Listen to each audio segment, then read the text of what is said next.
I'm going to start off by sharing my screen before we do anything else.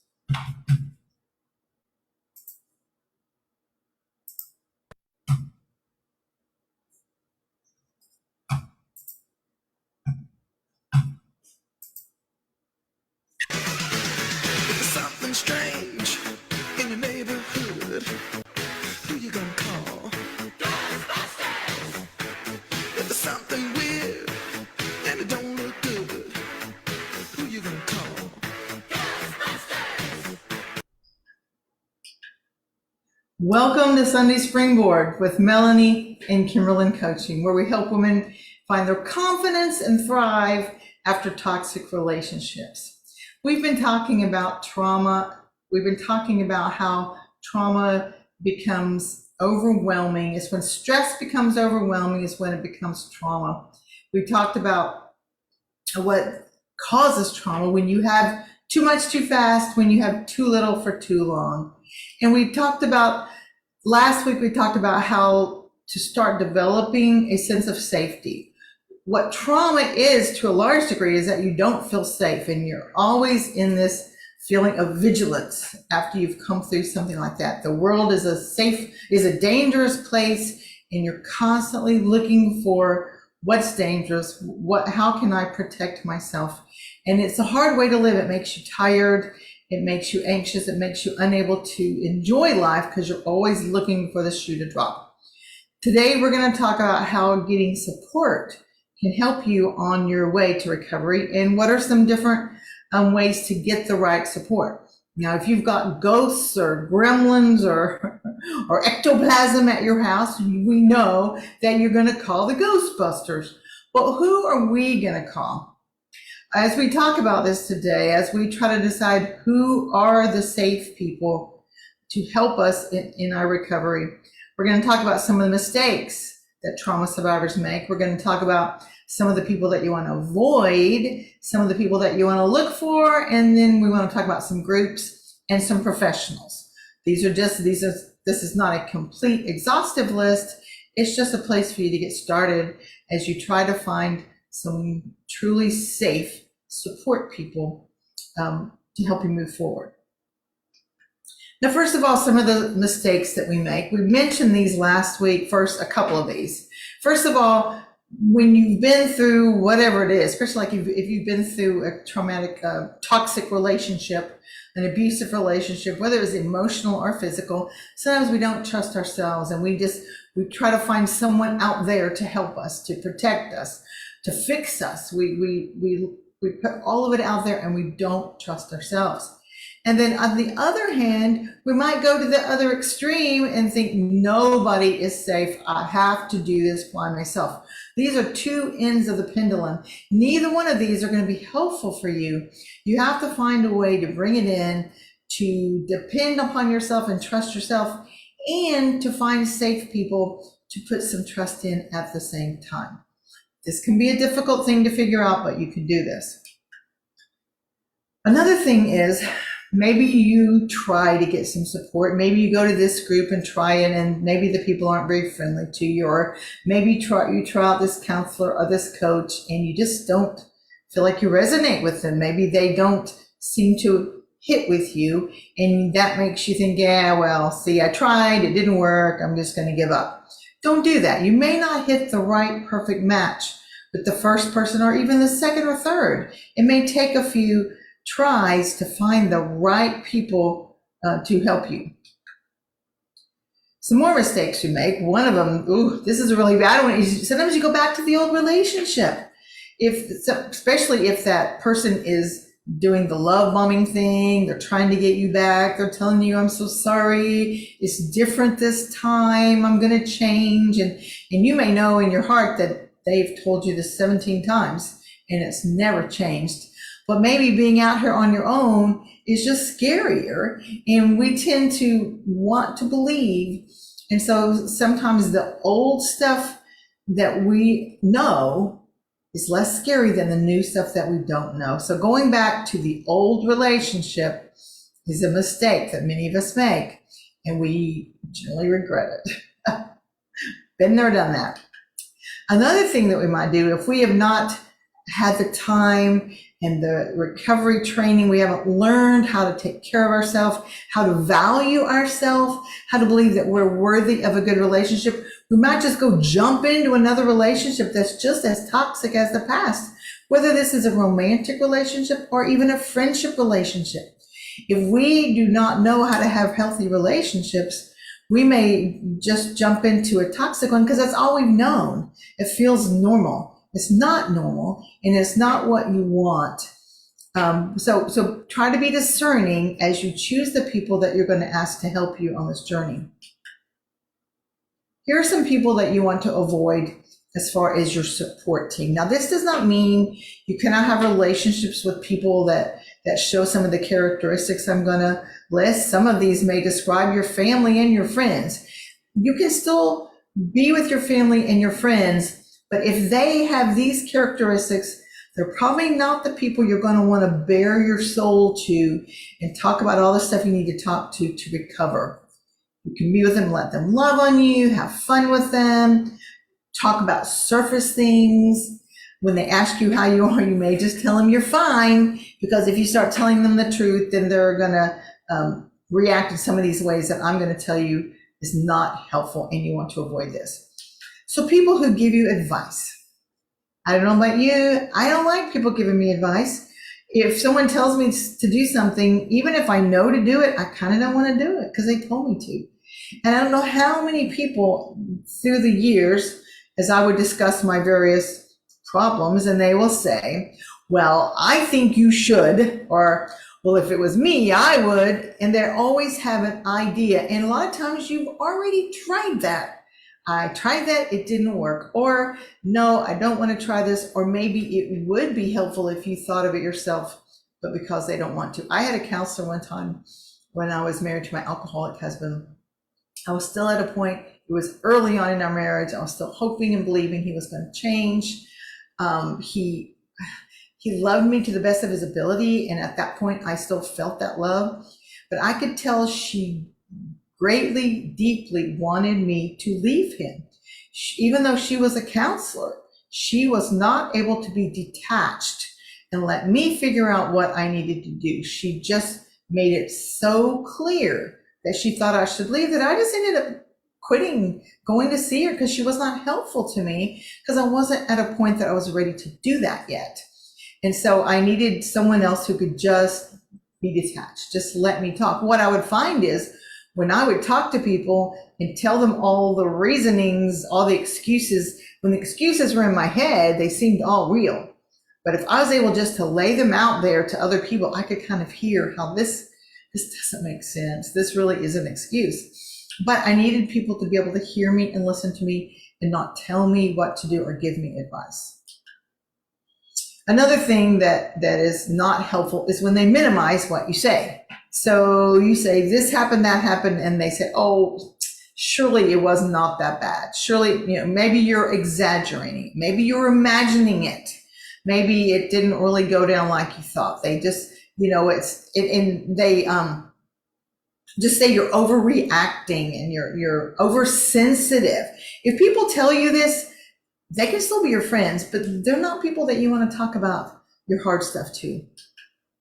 Or if they make excuses for the abuser, well, maybe that's not what he meant. I mean, maybe you didn't give him a chance, and if they keep telling you that you should keep giving him a chance, and this or that or this or that, these are not going to be your support group. Also, someone that's just going to tell you what you want to hear. Now, this is a person you can have around to be your friend, be your family, to love on you. But if you're really trying to work through things and you're trying to find out what is my part in this, maybe you had no part in that abuser abusing you, but maybe you allowed it to happen. Maybe there were things that you said and you did and you behaved in ways you thought about yourself that caused you to allow that person to treat you badly.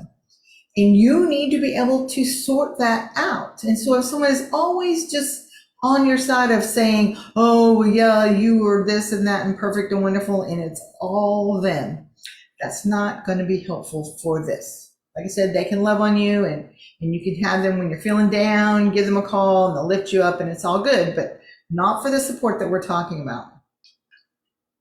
And then if you have a person that when you tell them a story, they've always got one too. Well, yeah, I know. Well, I did that. Well, this happened to me and that happened to me. And it feels like they're always trying to one up you. Well, yeah, that might have been bad, but wow, wait till you hear what I did or what happened to me. Someone that's always trying to one up you, they're not in recovery themselves. They do not have enough bandwidth in their brain. They're not able to focus on you. They're listening to you in order to create an answer in their mind. They're trying to decide what they're going to answer. They're not listening to you to figure out what you're really saying and finding out who you really are. And this goes along with people if they don't have time or the bandwidth. Maybe they're going through their own things. If someone has got trouble in their own life, they don't have enough in their brain to be able to help you move through yours. Again, you can help each other and support each other, but not for this heavy duty talking that we're talking about here. Or maybe they don't have time. Maybe they're super busy right now. If you keep trying to get a hold of someone and they just don't have time for you, you don't have to take it personally. You don't have to think they don't like me, I'm not worthy. You can just say, they just don't have time right now and I need to find someone else. So all of these people that have these characteristics, again, they can be friends, they can be family. It's not saying they're bad people. These are not the kind of people that you want to look forward to have the support to come out of whatever the overwhelm or the trauma or the extreme stress you've been going through is. Now let's try to see what kind of people we do want to find. Now someone does not have to have all of these characteristics, but someone who has these characteristics to the most degree they can are going to be helpful for you in helping you heal. So this person, when you're around them, you feel calm, you feel comfortable, you don't feel anxious, you don't feel like you have to look away or act a certain way or be a certain way. You just feel comfortable being you around them. They respect your opinion. They respect you. They're not seeing you as this broken, poor, abused woman. They respect who you are. They can see that you've been through a hard thing, that you're strong because you've come through it, and they respect who you are. And they make you laugh. Now, when you're going through all the pain, when you're going through the recovery, it feels so serious, and it is serious. I remember when I first went to Al-Anon, I was really serious. I was really sad. I was really unhappy. And I got to these group meetings and these women were laughing. And I'm like, how can you be laughing? This is serious stuff.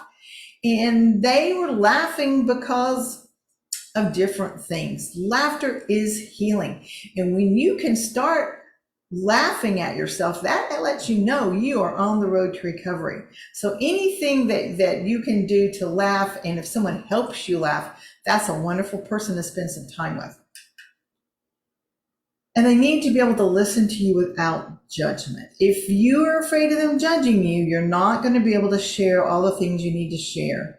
They need to not judge your thoughts, your actions, your behavior. They just need to be able to accept you with whatever you tell them, and you need to feel safe that they will listen and accept you without judgment. And just generally supportive. They got your back, they'll be there for you. They're just, even before you start on this journey with that person, you can just tell that they are supportive people.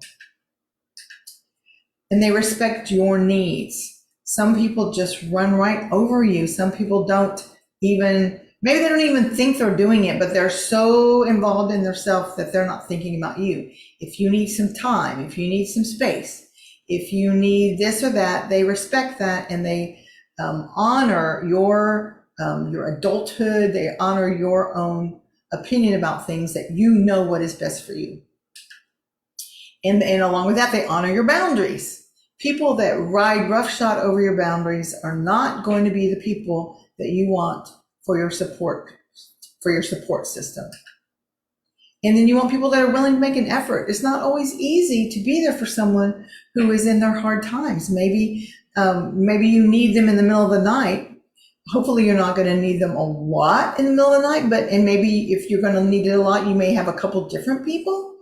In fact, one thing I wanted to tell you is that when I was going through my first divorce and I was seeing a counselor, and I was really, really going through a lot of pain, and my counselor said, your everyday friends, you might want to just tell yourself you can only tell them one thing about the divorce. One thing, one negative thing, one thing, because if you don't, if you let yourself go on and on about it, you're going to wear them down, and you're going to wear yourself down too, because that's the moment you see someone, you're like, well, let me tell you this or that. And so I had to work on that to know what one thing do I want to tell them, and then I would have to force myself to think about other things. So this is all kind of a balancing thing, right? We have to spend time talking about the pain and feeling the emotions. And we also have to find some time to look outward and be grateful and enjoy life. We have to find a way to do it all at one time, and it can be done.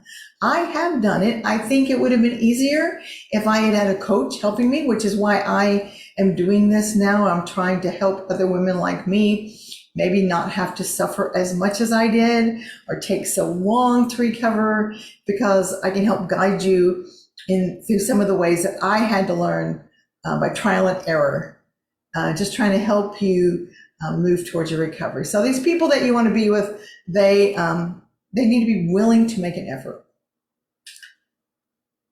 And they make you feel valued.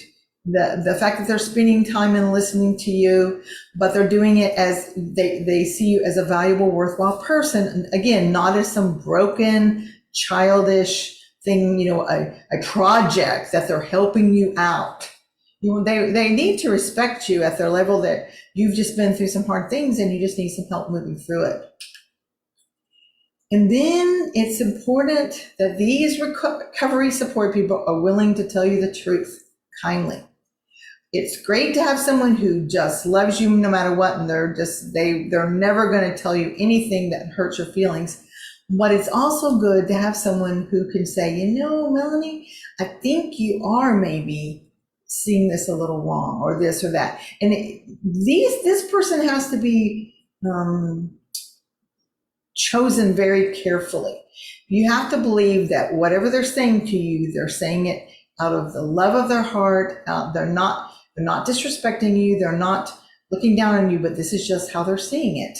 And I have a woman, we co-sponsor each other, and we tell each other the truth kindly, out of love for each other. So it's important to have someone who will confront you and challenge you when you have a belief that's possibly not a true belief.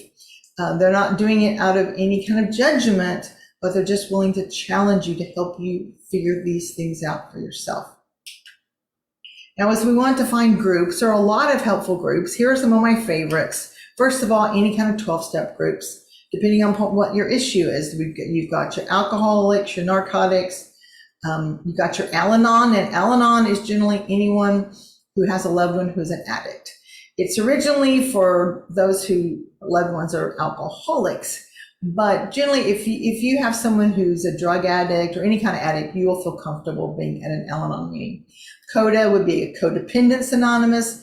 OA would be Overeaters Anonymous. They all use the 12 steps through whatever issue presents. These are all wonderful groups, and they're helpful for whatever you think. Al-Anon saved my sanity when I was married to an alcoholic. I highly recommend it. I also love Celebrate Recovery. Celebrate Recovery is Christian 12 steps. So in Celebrate Recovery, in 12 steps, you have a higher power. In Celebrate Recovery, your higher power is Jesus. And also, Celebrate Recovery is for hurts, habits, and hangups. This means you can work on anything there. You can work on all the different addictions, or anxiety, abandonment, grief, low self-esteem, anger, codependency, any kind of issue that you have that is hurting you, you can work on it and Celebrate Recovery. There's also divorce care and grief share. These are real specific to help you with divorce, to help you with grief. These are generally run through churches. All of these things right here that I've listed, these are all free. Several of them will accept donations if you have it, but you don't have to. They are free. You might have group therapy. This would be through your therapist probably, and you will probably have to pay for this. Maybe your insurance will cover it. And then the professionals themselves that might help you. Please be sure that whatever professional you go to is trauma informed. If they are not, they can cause you more grief and more pain than help you. So first of all, you would need a psychiatrist if you have to have some medicine, like an antidepressant or an anxiety medicine. You're going to have a psychiatrist because they are a medical doctor. They're not going to generally do any talk therapy with you or help you in any way other than just diagnose you and prescribe your medicine for you. Then you've got therapists and counselors. These are, therapists usually has a higher degree than a counselor, but they do about the same thing. They're going to help you go through the past and work on the past. Now, hopefully they're trauma informed so that they're not going to just dump you into regurgitating up all of your pain at once before they teach you how to regulate yourself, how to come out of it so that you don't just dig deep. If you're going to a therapist or counselor and every week when you leave, you feel worse than you did when you started, that's not a good thing. It's okay if every now and then you've gotten into something so deep that, when you leave, you're just wiped out. But if week after week after week, you're feeling worse than you started, that is not going well for you. That is not how it's supposed to be. You should be feeling at least a little bit better most of the time. Now, coaches are a fairly new thing. The problem with a life coach is you don't have to be certified. Anybody can just say they're a life coach. Now, I personally have spent a lot of time and money to become certified. I became certified as a professional life coach. Then I became certified as a trauma and resilience life coach. And there's also a foundation, the International Coaching Federation, where we can be accredited. And I have become accredited with my associate as associate coach.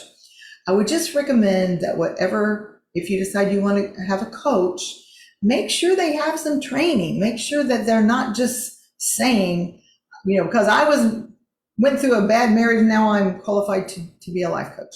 That's not to say someone can't be helpful, but I just really think that you should get someone with some training. Coach is a little different in the therapist and the counselor because while we might go into your past a little bit, we're generally going to say, how is that affecting you today? What about that is affecting you today? And we're going to try to be very specific. We're going to be a little more practical. We are going to talk about feelings and emotions, but we're going to try to move you forward. It's like a therapist and counselor are kind of like if you're dysfunctional, trying to get you functional, and a coach is maybe you've even already gone through both one or the other of those, and now you just want to move forward and you want to move past just functional. You want to move to thrive and to be living your best self. A coach is really helpful to help you do that. We help you create goals and dig those down deeply so you can figure out little bitty steps to take. We help you have accountability. We actually believe that you have the answers within you, and we don't believe that you're broken or weak. We believe that you're strong because of what you've been through. Look at what you've already survived. And any trauma-informed professional believes that you are strong because of what you've been through. There's not anything wrong with you. Something bad happened to you. So a coach could be useful alongside of a therapist or counselor, or it could come afterwards, or depending upon your situation, you could see a coach and not have to go to one of the others. It just depends upon how deep your situation is. You could also have help from a spiritual advisor or a sponsor. There are sponsors in those 12-step programs I talked to you. This is just a short list. There are all kind of other people that can help you. And you can have a variety of people. You could have this group, and then you could go to that group, and you could have this person here and that person. And you don't have to have one person to handle every single part of your problems. You can find the people that help you the best in each little area that you need help in. As always, I would love to help you either figure this out or help you actually be your coach, to help you move to recovery to where you can actually live that beautiful, wonderful life of confidence that you thought you were going to live, and maybe you got hijacked along the way. because of those abusive, toxic relationships that you were in. Use the link in the show notes, schedule a free session. And hi, Alyssa, I see you. And thank you for saying hi. And I hope you all have a great week. Bye-bye.